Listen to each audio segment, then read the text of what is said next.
Hello, everyone. My name is Sarah. I'm one of the co-founders of Rewriting Adoption, where we're here to rewrite the narrative, the dominant narrative of adoption to one that's more representative of the challenges and obstacles that we face as adoptees. And I am here today with Lina, and we are honored to welcome Lina Vanegas. And she is a powerhouse advocate, a voice for transracially displaced individuals. And Lina is an educator, a consultant, a speaker specializing in suicide prevention and postvention, with a master's in social work and years of hands-on experience, as well as her own lived experience. She has dedicated her time to raising awareness about the mental health challenges faced by displaced people, particularly focusing on the alarming rates of suicide within our community. And so without further ado, I'm so excited to introduce Lina to our conversation today. Thank you so much for being here.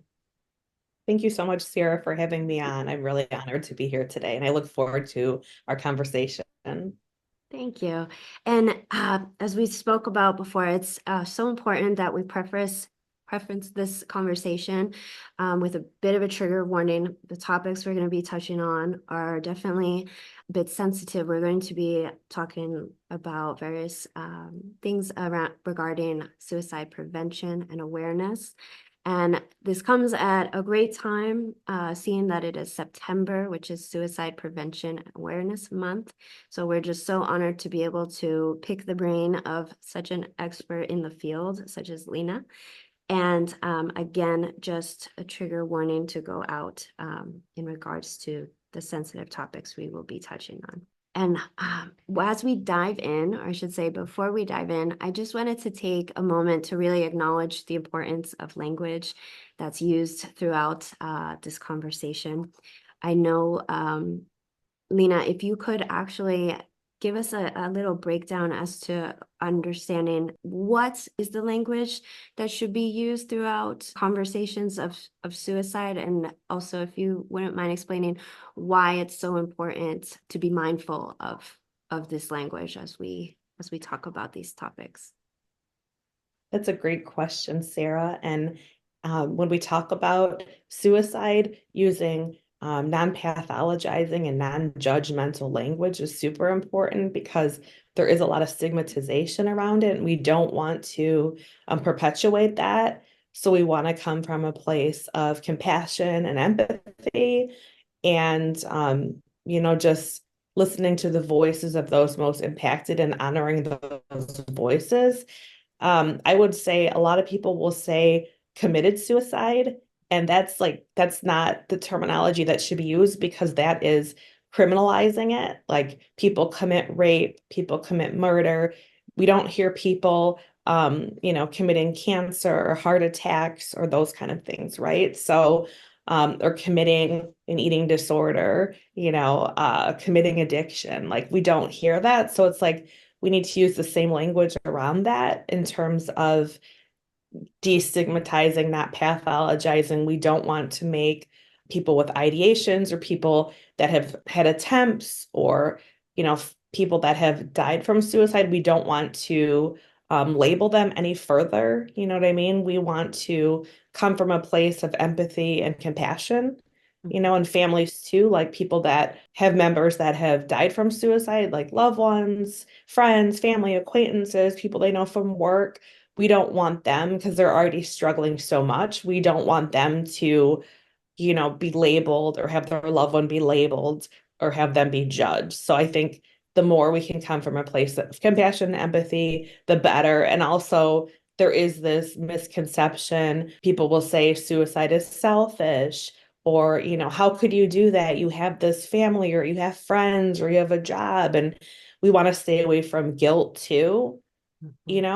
That's not, you know what I mean? This isn't, and people often come from a place of like, they're going to miss the person, right? Like they're scared, but this isn't about them. They need to work those feelings of fear and the other issues that they're dealing with that on their own, not with the person who's struggling, because that's putting the person who's struggling more guilt, more shame, more judgment, more pressure.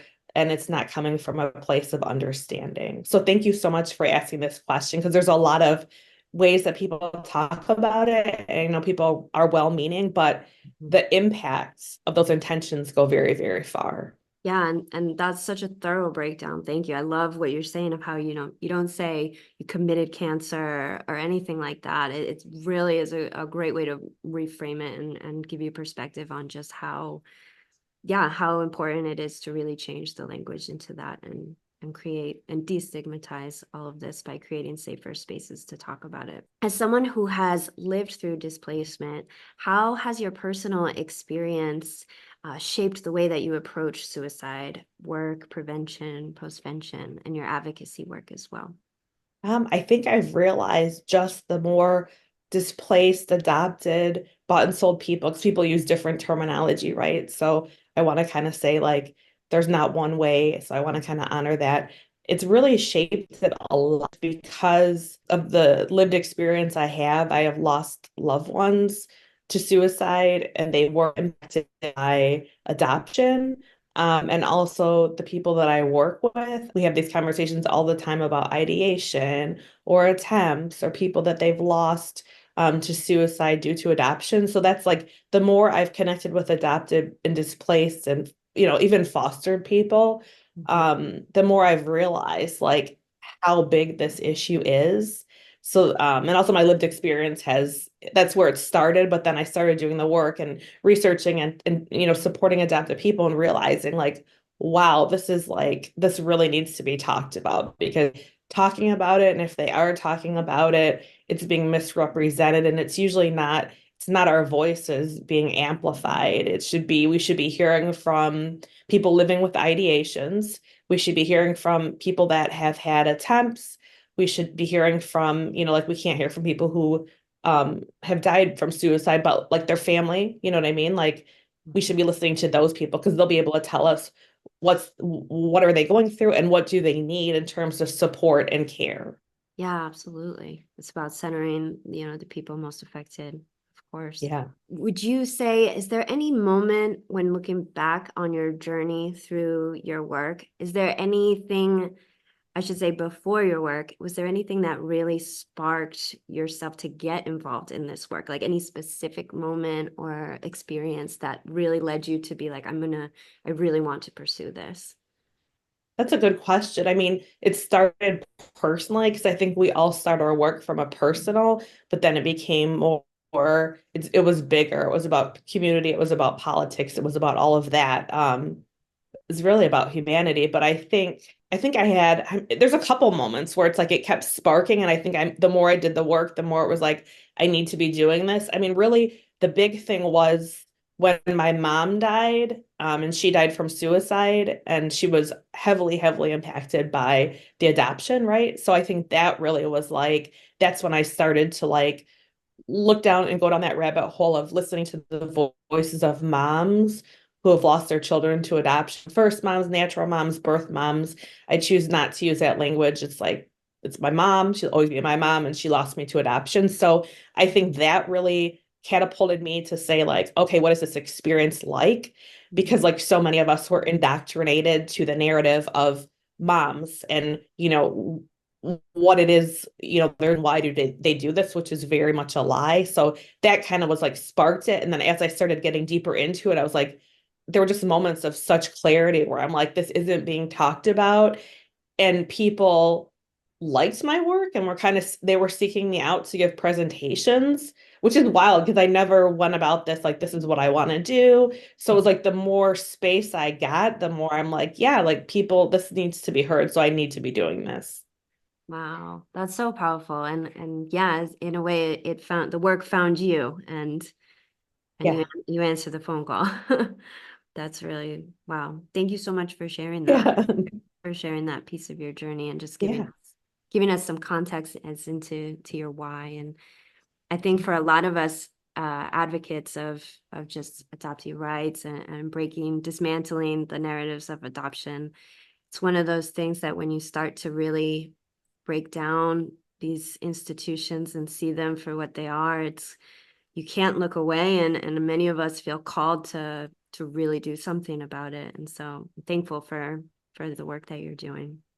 It's Thank you. really important. There's a lot of talks that go on about prevention of suicide, but I feel like there's not so much talks about postvention. And to my understanding, postvention is support after a suicide attempt or loss. Feel free to correct me on that. But I would love to hear your feedback onto a little bit more about what exactly goes into that and why it's so critical for the community and for the individuals experiencing that. Yeah, I mean, there's not a lot of support. I mean, we've come a long way in terms of time. I mean, we still have a ways to go, but like maybe take it back 20, 30, 50 years ago, there wasn't any support for the people that, so it's like they were very isolated and very, stigmatized by it. So they often have anyone to talk to.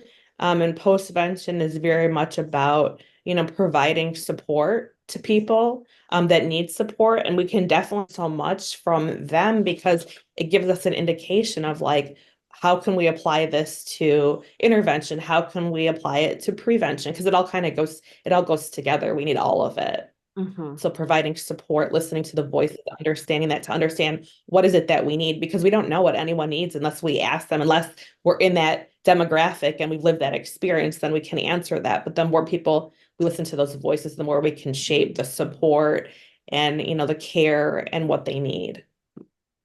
Something else I would love to touch on. What are some of the practical ways that you can check in on your child's mental health? Speaking from the perspective of adoptive parents that might be tuning in to this conversation, what are some things that they can be doing, particularly those, I guess, of all ages, but I'm just thinking of those that might have little ones that are like, I'm learning so much about all of this trauma and things that my child is carrying. How do I even start to create a dialogue for this kind of thing? Mhm. I mean, it's important that we check in with our kids, ask them how they're doing, and we can generate questions based on, their behaviors, right? If they're having, challenges at school, where they're like skipping classes or, into like substances or any of that kind of stuff, then we can kind of see that as a side effect that's saying something, so then we can generate our questions towards that. So we really want to think about what's the behavior, how can we ask, but I think opening up the conversation and establishing that mental health is as important as physical health, with the children, and just checking in. And I would also say, because it's not a one fit answer that is going to work for everybody. So this could be like a question we could talk about for hours, right? So I do want to say, for those adoptive parents, I hope that you have a provider for yourself and for your child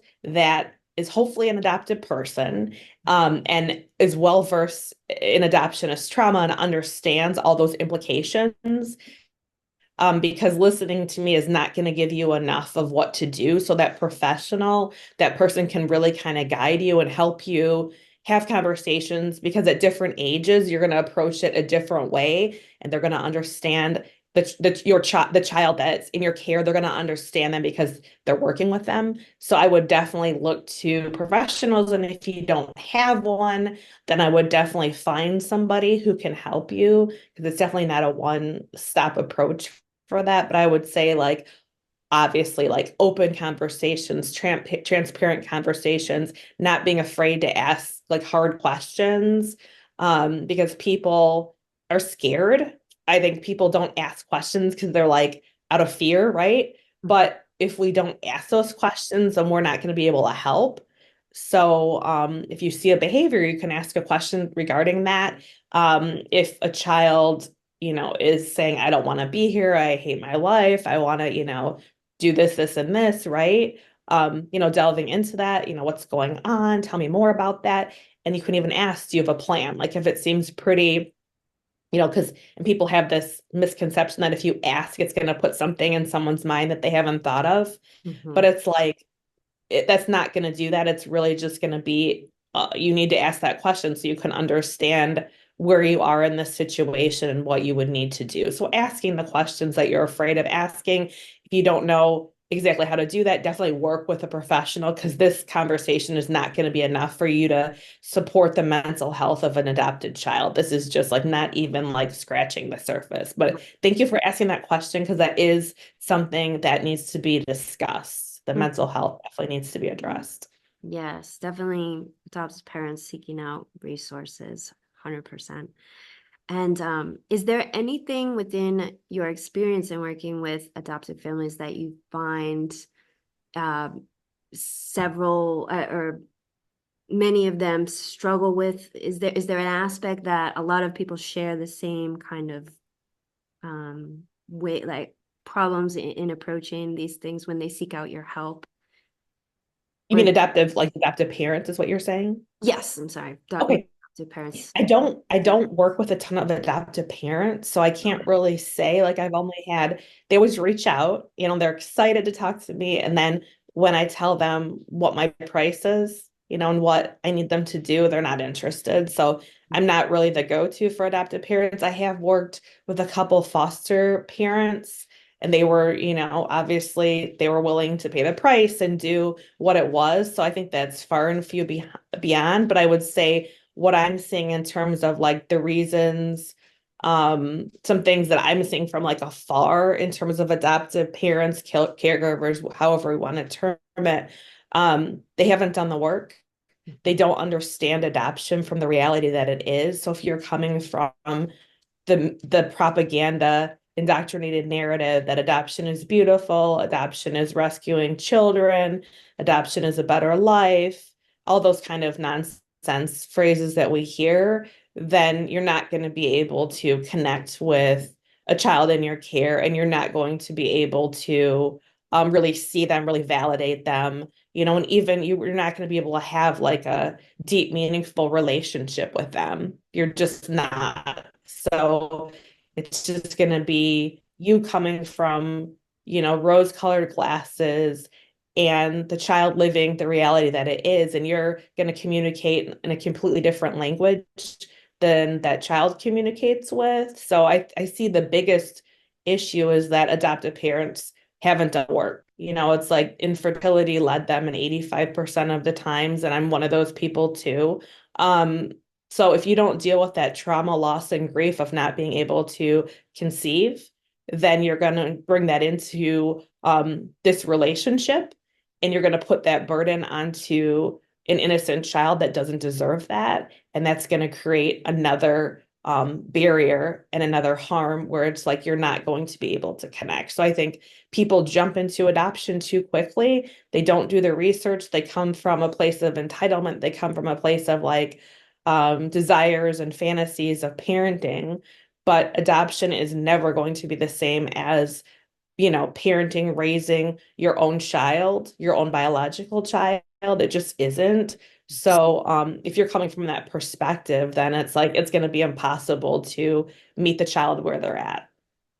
Preach it. Preach, preach, preach. It's if you follow Lina on social media, you'd see that she's very outspoken with these words and with being bringing awareness to breaking these narratives and really showing adoptive parents that like you need to do the work. This adoption was never about you. It never should have been about you. In regards to being a not only an advocate but a creator online in the internet space, how do you navigate being in, I feel in the adoption world in general is can be such a heavy space sometimes. There's a lot of emotions, a lot of feelings to hold space for. And how do you take care of yourself, especially, and also how do you deal with invalidating comments that I feel go hand in hand with being an outspoken adopted or displaced person on the internet? That's a great question that I first want to say, like, I do not have it all figured out. You know what I mean? I definitely, I don't. So it's like, I don't have all the answers. In the beginning, it was very, very tough when I first started this work, because I, I was at a different place in my work, right? So it was harder with the pushback and the gaslighting and just the general bullying that comes with it. Um, but the ways that I take care of myself is I am in therapy, so I do have a therapist. I'm a firm believer and a lover of support groups. And a lot of the groups that I attend or run, they're not necessarily with adopted and displaced people. Um, I am someone that meditates every day. I love physical activity. That's just kind of a way for me to release a lot of stuff. I have good support network in terms of friends. Most of them are adopted, displaced, bought people. But some of them are not. And those people that are not are amazing people because they're people who listen to me, like, and they really hold space and they've really had the conversations and had to like think about what it is they thought adoption was, and they haven't like debated me or pushed back on me or any of that kind of stuff. So those are people that are like amazing in my life, right? Because I did have a lot of people that once my voice started, getting bigger and bigger and bigger, those are people that I no longer have in my life. I'm not going to say it's a loss because it's not a loss. It's just an exit. It was a reason, a season, whatever. We're not always meant to be in connection all the time. So I would say, and also trying to find joy. What are the things that I like to do? So for me, I love, spending time with my kids. I love spending time with my dog. I love to read. I'm an avid reader. Just trying to do that. And also what I've been trying to do lately, is laughing more, because I feel like we do not laugh enough. And I feel like that's such an underrated thing to not take things as seriously, you know what I mean? And making an effort to like find humor in things and making an effort to laugh more. Because I think the more we laugh, the better things are. I'm not saying laugh at like serious things or inappropriate things, but just, like having some levity in life, like not taking everything so serious all the time, because we need to find joy in our lives and find that humor and, and also just connection. I think connection is key, staying connected with people, because the more disconnected we get, the more, at least from what I've experienced, the more like anxiety comes in, the more we can feel depressed, we feel lonely. I mean, connection is so healing for all of us. So staying connected, both in the adoptee community, but also just like with the people in my life. I love what you said too about just like actively looking for joy. I think, as you said, that's something that Yeah. we don't necessarily think about too much, or think to, as you say, actively look for it. And it is so important, especially when you are a displaced person or just really going through stuff, and it also interacting in the internet. It definitely is important to be able to do that as well. Mhm. I want to pull up one of your recent posts and just would love to just have you expand a little bit on it. So one of your posts you had mentioned was adoption abolition is suicide prevention, and so powerful. I would love to hear a little bit more. If you could expand on that. Okay, yeah, thank you so much for asking that. I think a lot of people got a lot of questions. People don't really understand what it meant, and people have misconceptions about what abolition is. And the first thing people always say is, "So you just want to leave kids in abusive situations?" And it's like, okay, if you follow me and you know me as a person, that's not anything I'm ever going to advocate for. And I would say like the abolitionists that I know, no one's advocating for that. So that's just like an indoctrinated response, the same kind of responses we get about adoption. So in like, I guess like in the broad stroke of things, I'm saying if we eliminate the system that is like a risk factor to suicide, then we're going to reduce, suicide. So that's in a nutshell, preventing suicide, right? So this harmful system is a link and a risk factor to suicidal ideation, suicide attempts, right? All of that. So um, if we eliminate that, we're going to eliminate this because the numbers are so high. Why would we want to keep perpetuating something that is a risk factor and something that's preventable? Adoption is preventable, you know what I mean? So it's like adoption is a risk factor to suicide. And if we care about children, why would we perpetuate a system that we knowingly know is this risk factor? And we know so many people that have died from suicide. And that's not even like scratching the surface of like family members, because, and I'll encourage our listeners to listen to the voices of moms who have lost their children to adoption. And their struggles are very parallel from what I've heard and when I've talked to them. Um, so it's like they're dealing with suicidality as well. So it's like, think about all the people that are impacted by this just from the institution of adoption. So eliminating that is going to be prevention of suicide because adoption is preventable. When you go into advocacy within adoption, I think you start to see the two different branches of abolition or reform. And what would you say to people that believe that reform is actually a more better, realistic strategy to go about, really changing the industry of adoption? Reform is like it's a band-aid solution, and I kind of feel like it refuels the institution of adoption, because if something the system and the institution of adoption are not broken, they're functioning exactly as they should. So you can't reform that. Why would you want to put your energy into something that's, a risk factor for suicide, intergenerational trauma, complex trauma, grief, loss, all of that? Why would that be something that you'd be interested in, right? So I think reform is just a way, if we do like reform efforts, right, it's kind of like it just fuels it again, because they can say, systems can say like, oh, we did this, and this is doing this, and they can spin it. So it's like, why would we keep putting anything into this institution that we know is a risk factor for suicide, right? So it's like abolition is about building something that's going to be better, right? It's getting rid of something that we know is harmful.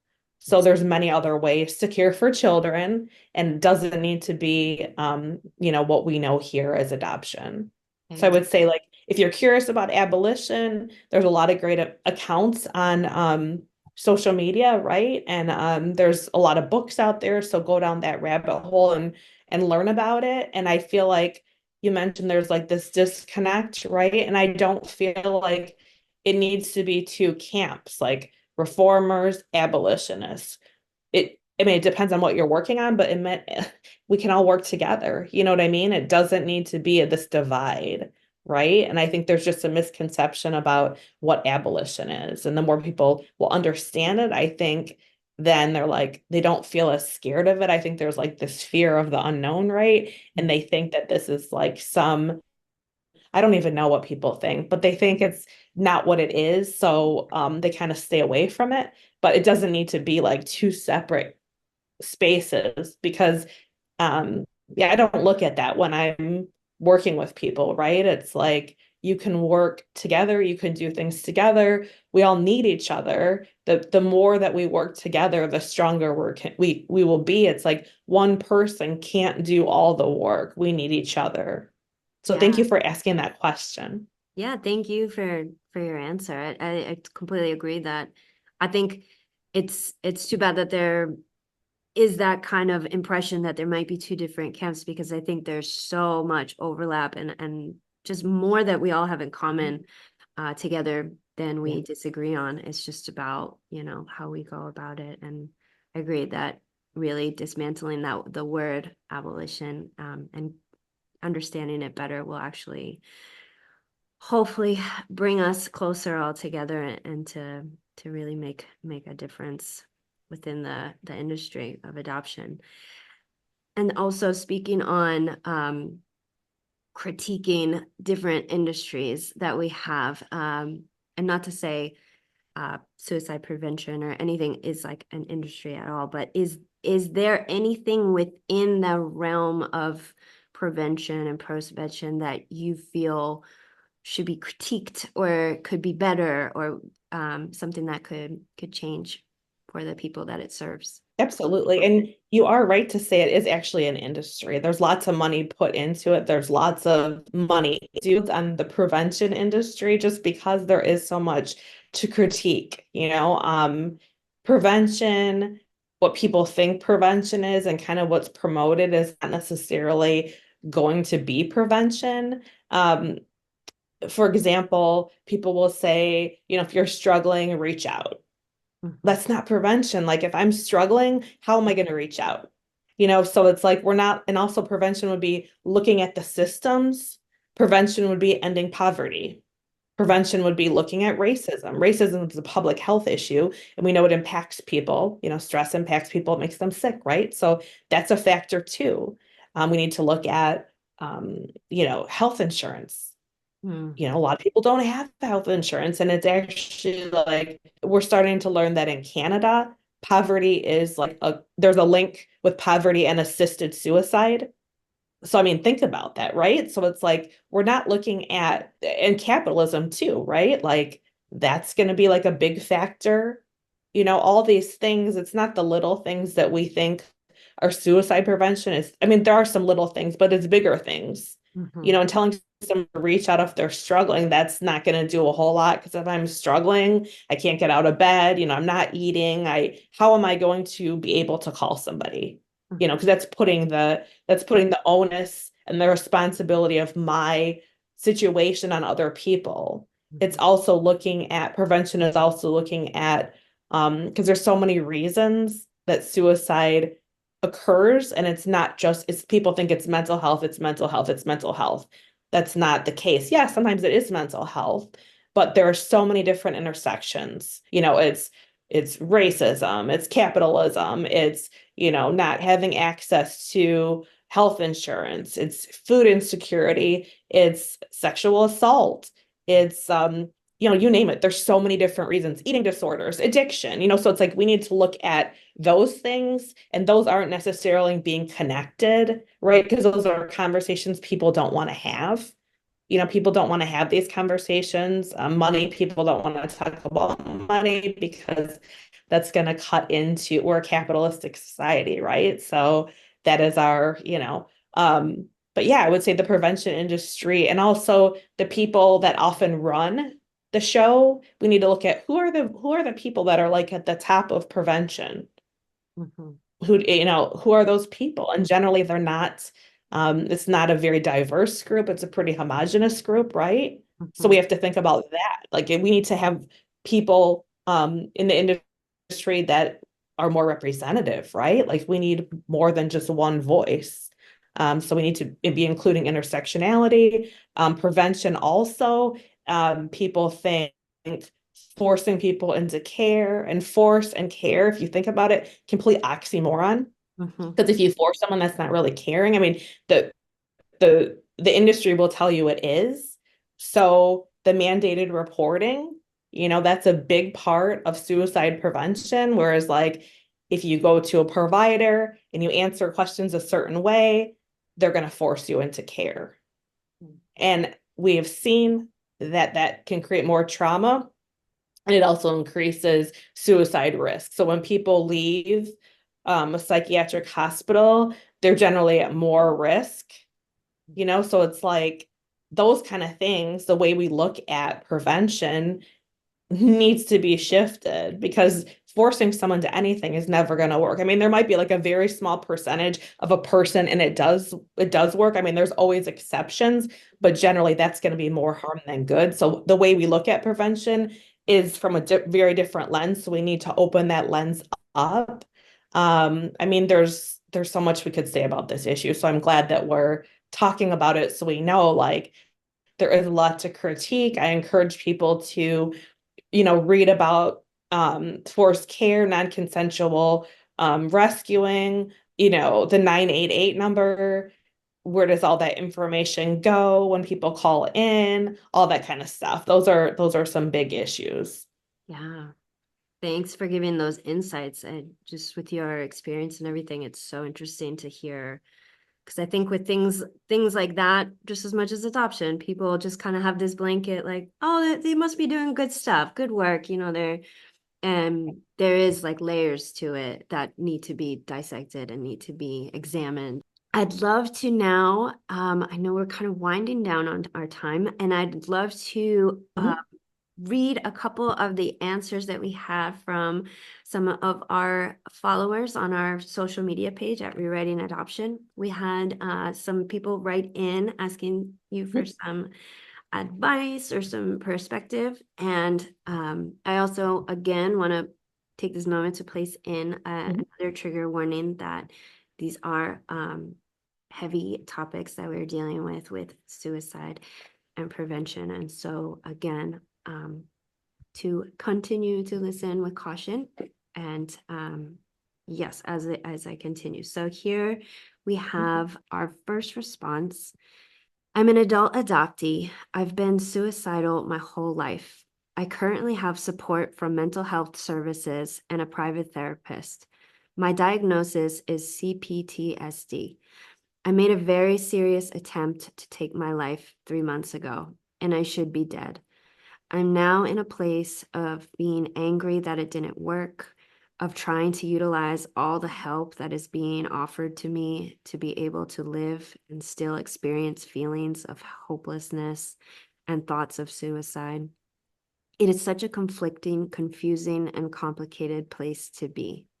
Have you any experience of and guidance of how to weather this?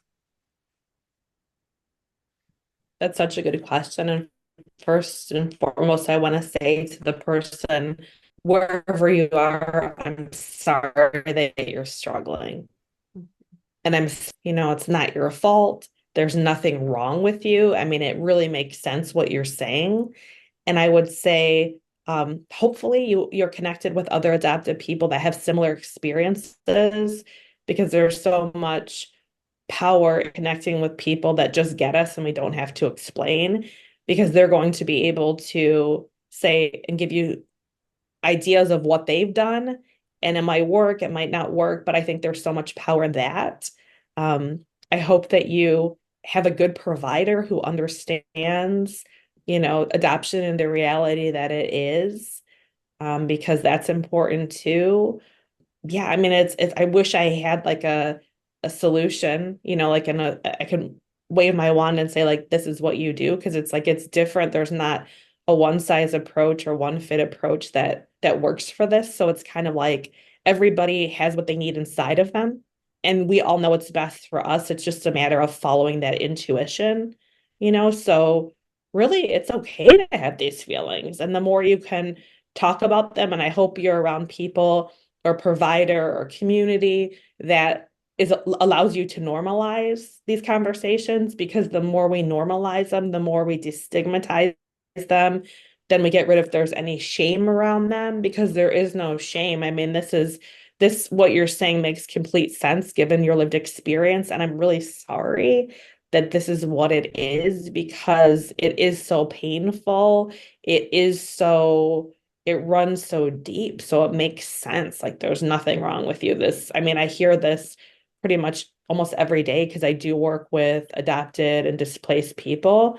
So I have these conversations all the time. So I hope you have people around you that aren't guilting you, making you feel bad. I hope they're holding a space where they're letting you talk, where they're not trying to fix the situation or rescue you, and you can talk. And hopefully you're able to have those conversations and feel heard, and just trying to find, things that give you some joy in your life too, like some levity. Lean into those things more. Give yourself, do something for yourself. It's so hard because it runs like it's always going to be there, and these ideations might always be there, right? So it's going to be there, but just knowing that that's okay. And it can be two things at once. You can experience that, but you can also experience some happiness at an event, because a lot of times big events will trigger us and we feel the grief, but then we're also like happy for the event. So it's like however you're feeling is okay. And I hope you know that, like, whatever your emotions are, whatever you're thinking, whatever you're feeling, it makes sense and you make sense. So I hope that gave you a little bit and it's hard to answer because I don't know all the details of everything. So I'm just giving you like touching the surface here. But that's a great question, because I'm sure many other people listening are going to be like nodding their heads, and they're going to feel very seen and heard, because this is more of the norm. Like I hear this more than not, given the experience of displacement and adoption. Yes, thank you so much. And thank you to our writer who wrote in that question. Really appreciate it. And we have one more. Someone asked, what coping methods do you recommend to process the grief of losing your first family for a second time? Sorry, that's a big one. Yeah. And it's like what works for one person might not work for another person. So Yes. as I'll say, like in general, these are some things that can, maybe you can try. I think leaning into the feelings. I mean, that's always, the best thing, feeling that grief, allowing yourself to cry, or allowing yourself to scream, or allowing yourself to like hit a punching bag, or whatever it is you need to do, and leaning into those emotions. I love journaling, because that's another way to just get those feelings out. The more we can talk and get it out, the better. Talking to trusted and safe people is helpful. If you have other, loved ones or friends that are adopted or not adopted, that get it, that don't silence you or minimize you, they let you talk, and they don't try and, fix. And then I would say definitely, if you don't have adopted people in your life, maybe connecting, because I think it's so important when we do, because we just connect on a level that's so deep and we get each other. We don't have to explain. Whereas if we're talking to a very, very well-meaning friend, they're not going to get it at all unless they've lived the experience. I mean, they could be the most empathetic person, but I think there's just something so important with connecting with people that mirror our experiences. I would say meditation is great. Yoga is great. These are great ways to, there's certain like poses you can do in yoga that will release, and it's good to like release those emotions. And, we hold a lot of trauma in our hips, doing things to get that trauma out. If you have access to support, whatever that means, whether it's like a social worker or a psychologist, a support group, maybe exploring that, because that can be helpful, but exploring it in a way where it's like you're making sure that that person understands adoption. So asking, are you adopted? Get the answer. Do you work with adopted people? What is your understanding of adoption? And then like the most important question for me, I would say, are you an adoptive parent? Because you want to know who you're working with. And then having a couple of sessions with that person, if you choose to go down that road. If it's not a good fit, realizing like you're the one, this is for you, so you can go find somebody else. I'm trying to think of what else. Like movement is key. We talked about yoga. We talked about meditation. I think any way we can channel our emotions, because there is a lot of anger with the grief and with the displacement. So getting that out in a way where we're not going to hurt ourselves or hurting other people. Kickboxing, running, riding a bike, any kind of thing where it's like you can kind of get that anger out, screaming if you can scream, or if you have a place where you can go where it's safe, like, and you can clean up, like taking something you can break with a baseball bat. I mean, just anything you can do to get into that and lean into the emotions, I think really helps. And then realizing like this is how you feel is normal given the situation. And just giving yourself grace and realizing like this isn't going to be like, it takes time, right? Like it takes time to process this, and it doesn't happen overnight, and grief comes in waves. There's, some great books on grief, maybe like reading about that if you want to. But yeah, I mean, I say that's like a broad stroke of ways you can cope. And there's many, many more. We've just like scratched the surface here. So hopefully that's helpful. And if one of them doesn't work, then just realize like this isn't for me. You'll know it works or it doesn't work. Thank you so much, Lina. I was gonna also say like you can look to other modalities too, because it's like talk therapy or counseling or whatever you want to call it. That's just like a piece, it's just so there's other modalities of way you can do things. Like you can look into acupuncture. You know, Mm. you can look into, I mean, there's so many different healing, you know, the ways to heal and ways to cope out there beyond like the medical model. So if that's something that is accessible to you or interests you, I'd say like try it out. Yeah, that's so important. Thank you for adding that. Just a plethora of resources. That was amazing. Thank you. You. And so to wrap up, I just want to have one final question just to kind of wrap up this whole conversation. And so for you, Lina, looking ahead, what changes or improvements do you hope to see in how society understands and supports adoptees, displaced individuals facing mental health challenges, particularly around suicide? I mean, I would hope that we would shift to a place where it's like people understand it's trauma, Mhm. you know, and it's intergenerational trauma, it's complex trauma. So therefore, it makes sense that there are going to be struggles with mental health. There are going to be suicidal ideations and attempts and, you know, deaths, right? But in understanding that, hopefully people will be thinking about ways to dismantle this, Mhm. you know, and like, why would we keep something around? Like, why would we want to perpetuate something that is a risk factor for suicide? You know, and it's a risk factor for many things: addiction, incarceration, poverty, eating struggles, being unhoused, so many different domestic violence, so many different things, sexual assault, abuse, all these things. Why would we want to keep doing something that's perpetuating and we're manufacturing harm? So I hope people will become critical, and then from that critical there's going to be like an anger and a rage, and then they're going to want to you know, let's dismantle this system that isn't working, because if we care about families and children, why would we want to be doing this to them? Mhm. Thank you. Thank you so much, Lena. You've given so many gems throughout this conversation. I know we kind of jumped around a little bit, but I just appreciate you so much for all the work that you do and continue to do. And thank you just for talking with us today. Really appreciate it. Thank you so much, Sarah. It was an honor to talk with you. I love having these conversations, and it felt like a great conversation. So I hope our listeners feel seen, heard, and validated out there. Mm.